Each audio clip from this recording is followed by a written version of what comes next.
મોટા સમાચાર મળી રહ્યા છે। રાજ્યના અનેક શહેરોમાં આપનો જબરજસ્ત મુસ્લિમ પ્રેમ જોવા મળ્યો। મુસ્લિમ મતદારોને રીઝવવાનો આપ નેતાઓ દ્વારા પ્રયાસ। કેટલાક મૌલાના અને મૌલવી પણ આપનો પ્રચાર કરી રહ્યા છે। આપ દ્વારા જાહેરમાં નમાઝ પઢવાના વચન અપાઈ રહ્યા છે। મસ્જિદ પર બુલડોઝર નહીં ચાલે તેવા આપના નેતાઓ નિવેદન આપી રહ્યા છે, વાયદા કરી રહ્યા છે।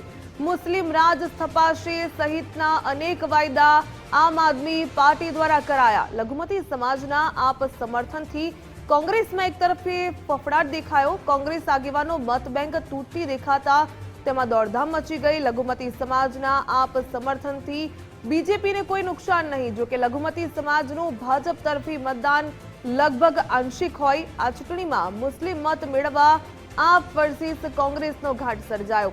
આપ અને કોંગ્રેસની મુસ્લિમ મત મેળવવા માટે વચનોની લાગણી જોવા મળી।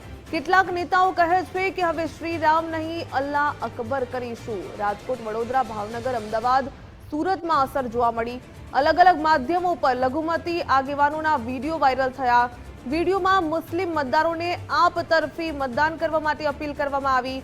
કોંગ્રેસ તરફથી ઇમરાન ખેડાવાલાને સમજાવટનું કામ સોંપાયું।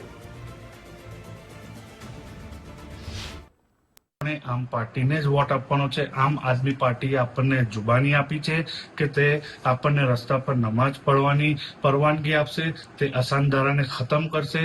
આમ આદમી સાથે આપણે ઉભા રહીને એ લોકોની સામે લડવાનું છે અને એ લોકો આમ આદમી પાર્ટી આપણને સમાન હક અપાવશે અને લોકશાહીનો સાચા અર્થમાં આપણને અમલ કરાવશે। તો આપણી કોમના બિરાદરોને અવરત છે કે આ રવિવારે આપણે આમ આદમી પાર્ટીને જ વોટ આપવાનો છે।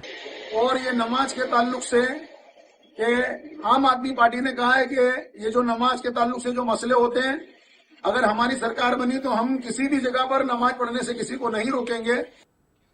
ન્યૂઝરૂમથી જોડાઈ ગયા છે સહયોગી ઉમંગ રાવલ। ઉમંગ, જે પ્રકારે સ્થાનિક સ્વરાજ્યની ચૂંટણી છે આવતીકાલે યોજાશે, પરંતુ પ્રચાર પ્રસારમાં ત્રણેય પક્ષોએ એડીચોટીનું જોર લગાવ્યું, પરંતુ અત્યારે જે વિગતો સામે આવી રહી છે, કોંગ્રેસની જે વોટ બેંક કહેવાય છે લઘુમતી સમાજ હવે આમ આદમી પાર્ટી તરફી વોટ કરવાનું મુસ્લિમ સમાજના આગેવાનોનો વિડીયો વાયરલ થઈ રહ્યો છે। વધુ શું વિગત?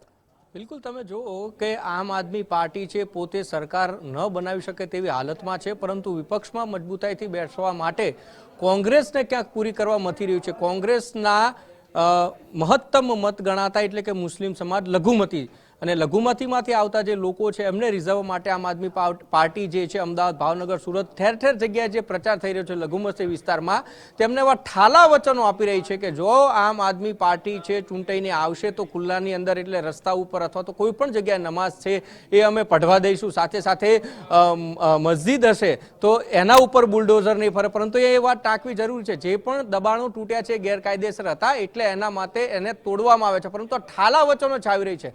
આનું ભારતીય જનતા પાર્ટીના મત બેંક જે છે એના ઉપર આંશિક અસર ઊભી થઈ શકે છે અને વધારે ફેર નથી, પરંતુ કોંગ્રેસની સ્થિતિને જો આપણું આંકલન કરીએ તો એને ખૂબ મોટું નુકસાન અહીંયા જો આ રીતે મતનો બટવારો જો થશે આમ આદમી પાર્ટીમાં લઘુમતી સમાજ એટલે કે મુસ્લિમ સમાજ જો વોટિંગ કરશે, જે ઠાલા વચનો આમ આદમી પાર્ટીના ઉમેદવારો નેતાઓ જે વિસ્તારમાં જઈને આપી રહ્યા છે, તો એ કોંગ્રેસને મોટું નુકસાન થવાની ભીતિ છે ને એટલા માટે જ કોંગ્રેસના જે લઘુમતી સમાજમાં આવતા જે નેતાઓ છે, ઇમરાન ખેડાવાલા હોય, ગ્યાસુદ્દીન હોય, આ મોટા જે નેતાઓ છે, શાહનવાઝ હોય, આ તમામને જવાબદારી આપવામાં આવી છે કે આ જે ઠાલા વચનો આપવામાં આવ્યા છે આમ આદમી પાર્ટી થકી, તો એનું મતાંતર છે આમ આદમી પાર્ટીમાં ન જવું જોઈએ। એના જે અખોટ જે મતદારો જે છે કે જે કોંગ્રેસને વરેલા છે, ખાસ મુસ્લિમ મતદારો કે જે કોંગ્રેસને વર્ષોથી મત આપેલા છે, એમાં ગાબડું ન પડે એના માટે કોંગ્રેસમાં ફફડાટ ફેલાયો છે।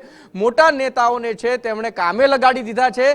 જો કે ભારતીય જનતા પાર્ટીને આને આંશિક જ અસર પડે છે, પરંતુ આમ આદમી પાર્ટી ઠાલા વચનો આપી રહી છે, ભ્રમણાઓ ફેલાવી રહી છે અને આ ભ્રમણાઓ થકી તે મુસ્લિમ સમાજના મત માંગી રહી છે, જેથી કોંગ્રેસનું તૂટવું નક્કી થઈ રહે એવું રહ્યું છે। અને એટલા માટે જ કે આ કોંગ્રેસના નેતાઓ છે એ હવે એ લઘુમતી વિસ્તાર મુસ્લિમ સમાજમાં જે અને આમ આદમી પાર્ટી જે ઠાલા વચનો આવી રહી છે અને ખોટા ગણાવી રહી છે, સ્પષ્ટ એવું કહી રહ્યા છે કે આમાંનું કશું આમ આદમી પાર્ટી આપશે નહીં, માત્ર ને માત્ર વોટ બેંકનું વિભાજન કરવા માટે, વોટ બેંક તોડવા માટે, અંદરો અંદર વિખવાદ ઉભા કરવા માટે આ પ્રકારના નિવેદનો છે આમ આદમી પાર્ટીના। પાર્ટીના નેતાઓ થકી ઠાલા વચનો છે એ જી. મુસ્લિમ સમાજને આપવામાં આવી રહ્યા છે અને આને લઈને જ આમ આદમી પાર્ટીના પ્રચારો હવે મૌલાના અને મૌલવીઓ છે એ પણ કરી રહ્યા છે. આથી વિશેષ હવે આમ આદમી પાર્ટીના આગેવાનો અને નેતાઓ અને ઉમેદવારો એવું કહી રહ્યા છે હવે જય શ્રી રામ નહીં અલ્લાહુ અકબર કરીશું. એટલે મુસ્લિમ સમાજને રીઝવવા માટે જે પણ કાવા દાવા કરવા પડે એ પ્રકારના કાવા દાવા આમ આદમી પાર્ટી કરી રહી છે. જોકે આનું નુકસાન ભારતીય જનતા પાર્ટીને નહીં પરંતુ કોંગ્રેસને ચોક્કસ દેખાઈ રહ્યું છે. જી